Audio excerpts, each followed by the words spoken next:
आपकी लाइफ में म्यूज़िक कब आया और कैसे इंटरेस्ट जगा कि मुझे सिंगिंग करना है, लिखना भी है, और इंग्लिश में ही क्यों? मेरा गाना एक दिन रेडियो में, खुद का गाना रेडियो में बजेगा। मैं सोचती थी ये सब एकदम बड़े स्टार बन जाते हैं तब होता है, बट रियली ग्रेटफुल कि अभी से ही होने लग रहा है। Hello, Misty. Hi everyone there. My name is Mishti. Thank you for having me. Oh, you're always welcome. क्या उस समय थॉट प्रोसेस क्या होता है इंग्लिश को वर्डिंग देना एक सॉन्ग के लिए? अपने आप को उस सिनेरियो में डाल के देखती हूँ कि इस सिनेरियो में ऐसा हो रहा है, तो जो पर्सन अब बोलना चाह रहा है वो उसको कैसे बोलेगा, और बस वैसे ही गाने के फॉर्म में। उस थिंकिंग पे आपका क्या कहना है कि जो लोग बोलते हैं कि इंग्लिश सॉन्ग का कोई मतलब नहीं है, वो बेमतलब होते हैं, उसमें ज़्यादा म्यूज़िक होता है, ये है वो है, तो उनके लिए क्या जवाब रहेगा आपका? उन्होंने ये नहीं देखा कि मैं कौन से लैंग्वेज में गा रही हूँ या क्या गा रही हूँ, उन्होंने ये देखा कि मैं किस फीलिंग से गा रही हूँ। तो उनको वो बोले, हम लोग भले इंग्लिश नहीं समझते पर सुन के बहुत अच्छा लगा। ये चीज़ बहुत ज़्यादा सुना है मैंने अपने शोज़ के बाद। तो Burns in my heart, burns in my scars, feel like I'm the one who's chosen.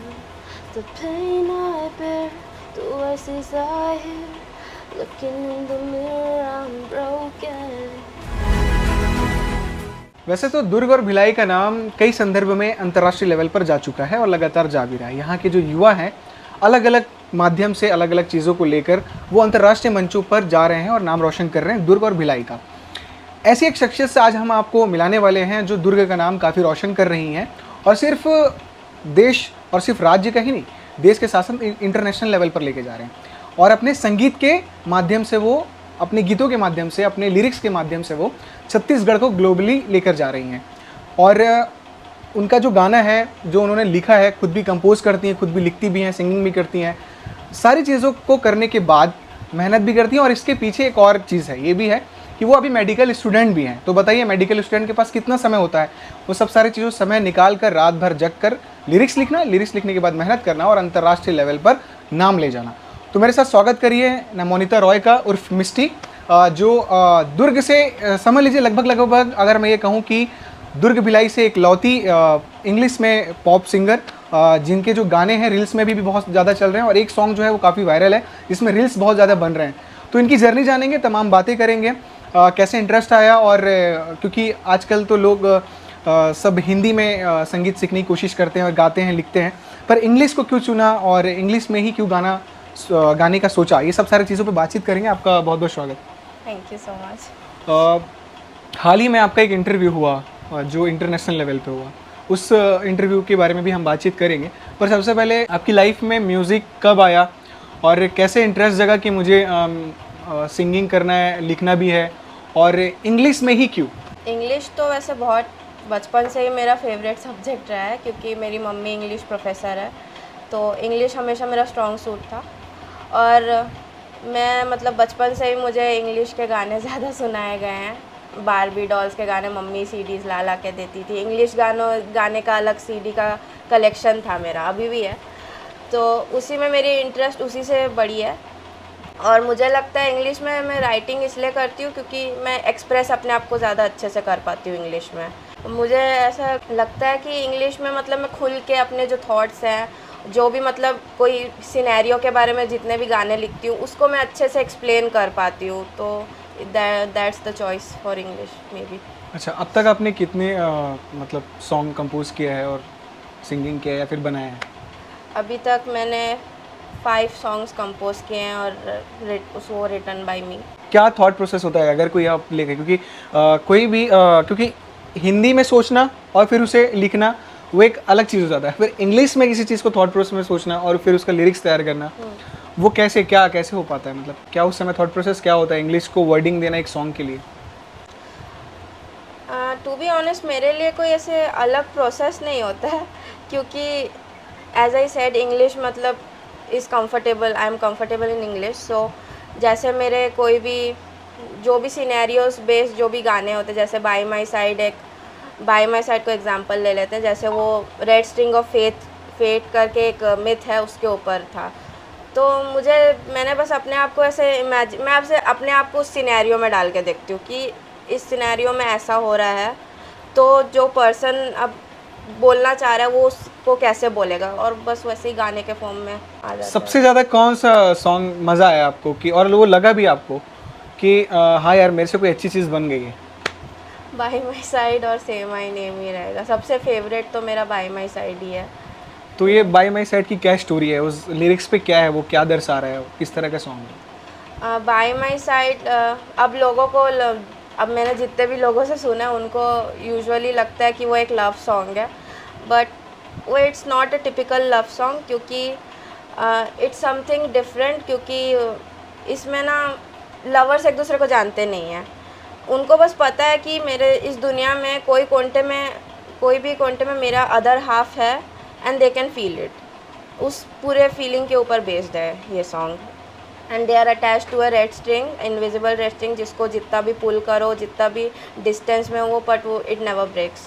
तो उसके ऊपर कौन सी उम्र से सिंगिंग करना शुरू कर दिया था आपने? मतलब मैं कभी बचपन से तो ऐसा सिंगिंग की नहीं थी। मेरा अदर आर्टिस्टिक फील्ड में बैकग्राउंड रहा है, जैसे डांस, कथक डांस और सिंथेसाइज़र प्ले, ये सब में मैंने ग्रेजुएशन किया है। तो उस सब से हो सकता है डिराइव होके आ गया हो बाद में मुझे इंटरेस्ट। सिंगिंग का मेन इंटरेस्ट मुझे एक्चुअली आर्टिस्ट लोगों को, जैसे दूसरे आर्टिस्ट हैं BTS और बहुत सारे सिंगर्स को देख के आया है इंस्पिरेशन। तो मुझे लगा कि उनके शोज़ के वीडियोस देखती थी मैं, लाइक वो लोग कॉन्सर्ट में जब गाते थे, फैंस वो लोग के लिरिक्स एग्जैक्टली वो लोग गा देते थे, and it use to be an emotional moment for them. तो मुझे लगता था कि ये मेरे लिए भी हो, तो मेन मोटिवेशन वही था मेरे लिए, सिंगिंग सीखना और गाने का। तो इस बीच कभी ये मन नहीं किया कि अब बहुत हुआ यार, कुछ हो नहीं रहा है, छोड़ते हैं गाना लिखना ये सब, और भी तो मेरे फील्ड्स हैं, मेरे को उसमें भी बिजी रहना है, कभी ये मन नहीं किया? मन तो ऐसा बहुत बार होता है कि अरे मतलब बहुत बार, जैसे मैं जब अपने फील्ड में नई थी और अभी भी नई जो पर और एकदम फ्रेश थी, तब कवर्स बनाते टाइम मेरे कवर्स में हमेशा कॉपीराइट लग जाता था। तो इट वाज रियली डिसअपॉइंटिंग, क्योंकि मुझे लगता था अरे यार क्यों मेरे में ही क्यों हो रहा है।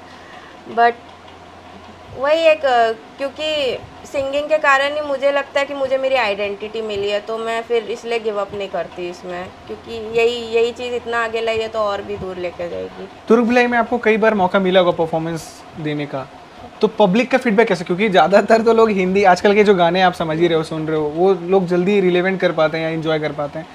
आपको लगा, वो फील कभी हुआ ऐसा कि कोई आप गए हो परफॉर्मेंस देने कहीं जगह पे और आपको लगा हो कि यार ये मेरा गाना लग रहा है सबके सर के ऊपर चली गया, ऐसा कभी हुआ है? या फिर ये हुआ कि बहुत इंजॉय किए लोग, ऐसा दोनों चीज़ें? हाँ, सरप्राइजिंगली ये दूसरी बात हुई है, क्योंकि मुझे मतलब हर शो के पहले डर लगता है कि पता नहीं लोग अप्रिशिएट करेंगे कि नहीं, मैं इंग्लिश में गा रही हूँ, लोगों को अच्छा लगेगा कि नहीं।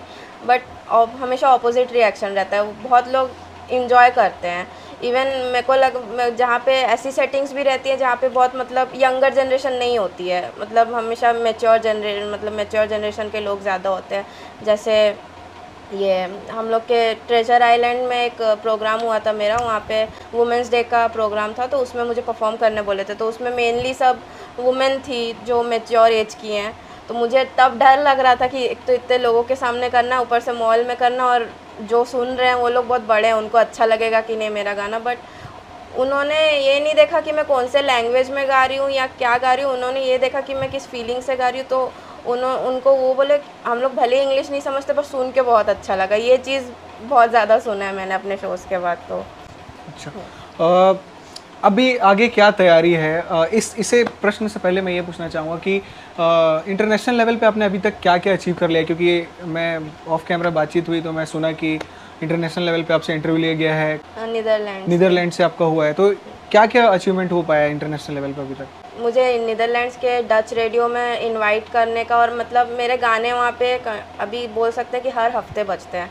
हर वेडनेसडे बाल्की ब्रेक द वीक करके एक अच्छा जाना माना रेडियो स्टेशन है वो, तो वहाँ पे हर वीक मतलब एटलीस्ट 3 गाने तो बजते हैं। तो वही बहुत बड़ी अभी तक के लिए तो बहुत बड़ी अकम्पलिशमेंट है वो मेरे लिए, क्योंकि अब पीछे जाके सोचे तो मैंने सोचा भी नहीं था कि अभी मतलब मेरे 2-4 गानों में ही मेरा गाना नीदरलैंड्स में बजने लग जाएगा। और मैंने मतलब लिटरली जब मैं अपना फर्स्ट गाने का कवर बना रही थी लेविटेटिंग का, तब तो मैंने एकदम ही नहीं सोचा था कि मेरा गाना एक दिन रेडियो में, खुद का गाना रेडियो में बजेगा। मैं सोचती थी ये सब एकदम बड़े स्टार बन जाते हैं तब होता है, बट रियली ग्रेटफुल कि अभी से ही होने लग रहा है।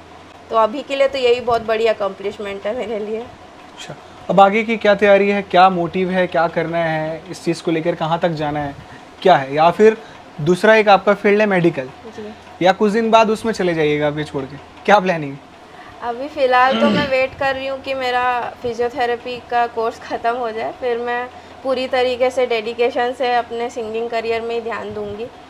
और सिंगिंग में फ्यूचर का प्लान है कि बस ऐसे ही अच्छे अच्छे गाने बनाते रहना, और होपफुली फ्यूचर में कोई लेबल्स के अंडर काम करने का और बड़े बड़े आर्टिस्ट के साथ काम करने का, यही प्लान है। हिंदी गाना कभी सोचती हैं आप, ये कुछ हिंदी कभी लिख लिया जाए या फिर गा लिया जाए? जी, अच्छा, हिंदी इंडस्ट्रीज़ में हिंदी जो म्यूज़िक है उसमें आपको कौन पसंद है, और इंग्लिश इंडस्ट्रीज़ में आपको पॉप जो सिंगर्स हैं उसमें कौन पसंद है? आप प्रेरणा स्रोत कौन है आपका?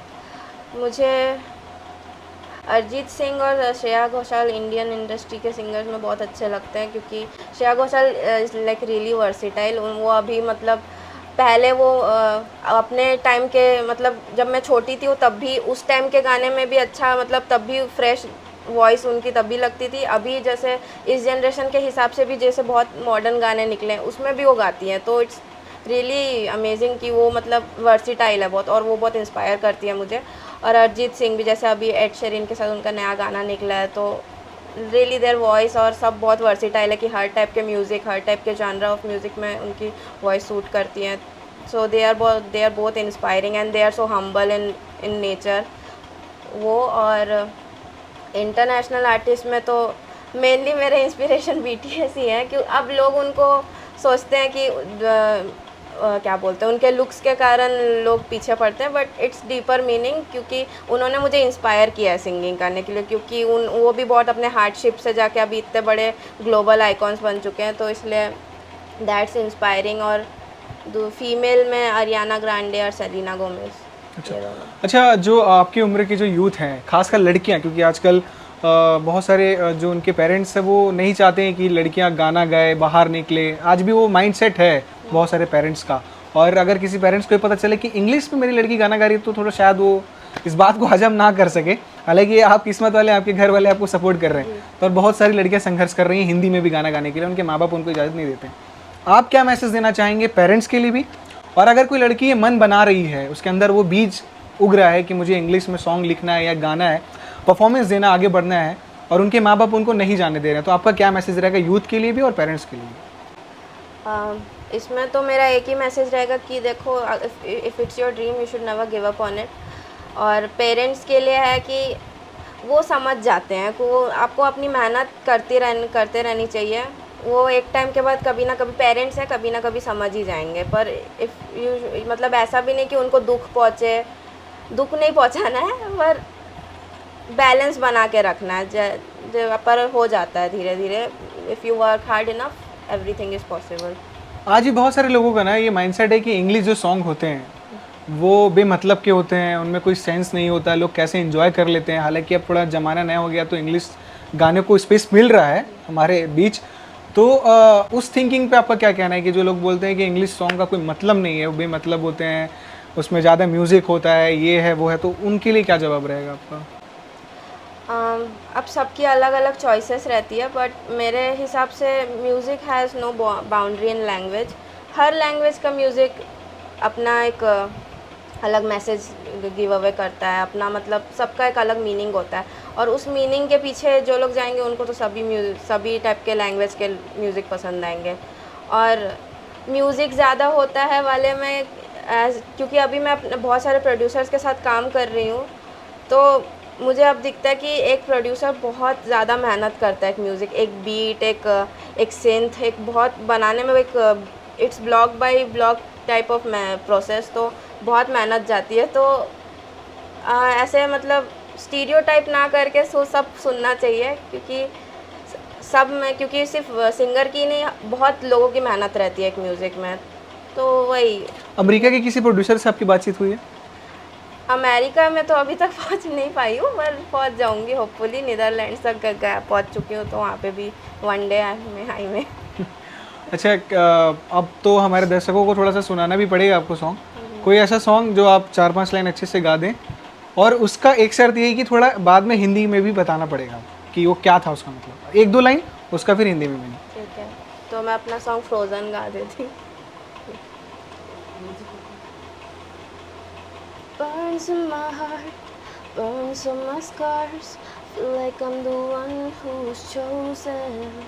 The pain I bear, the voices I hear. Looking in the mirror, I'm broken. Don't know what it is, what goes in. Don't know how I feel, I'm losing focus. Is this the real life or I'm dozing? I think I'm breaking down and I'm frozen. I'm frozen, frozen. Storms in my heart and I'm frozen. I'm frozen, frozen. Storms in my heart and I'm frozen. ये गाना जो मैंने perform किया उसका नाम frozen है। ये mental health के ऊपर है, और ये मतलब ऐसे बहुत अंडररेटेड लगता है मेरे को, क्योंकि बहुत सारे लोग ऐसा फील करते हैं बहुत बार कि उनके अंदर मतलब बहुत सारी फीलिंग्स और इमोशन ऐसे सप्रेस्ड है, बट वो किसी को बता नहीं पा रहे हैं, और वो अगर किसी को बताने की कोशिश भी कर रहे हैं तो लोग समझ नहीं पा रहे हैं, मतलब समझना नहीं चाहते हैं, और फिर उनको लगता है कि मैं क्यों ही बता रही हूँ, और उनको फिर लगता है शायद मैं ढंग से बता नहीं पा रही हूँ।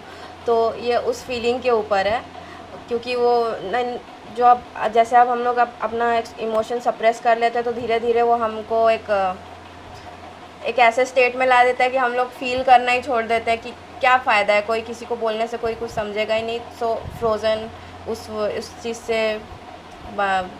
के लिए बनाया है मैंने। अच्छा, तो ठीक है, तो आपको आगे के भविष्य के लिए और ऐसे ही अच्छा आप सॉन्ग लिखते रहें, लोगों तक पहुंचाते रहें, और आपका सॉन्ग जो है सिर्फ नीदरलैंड नहीं और भी अंतर्राष्ट्रीय लेवल पर जाए, अलग अलग देशों में बजे, विदेशों में बजे, और ये बहुत सारी शुभकामनाएं आपको आगे के लिए। और मिस्टी से लगातार बातचीत जारी रहेगी, ये जिस मुकाम में पहुंचेंगे हम कोशिश करेंगे कि वो चीज़ें आप तक लेकर आए।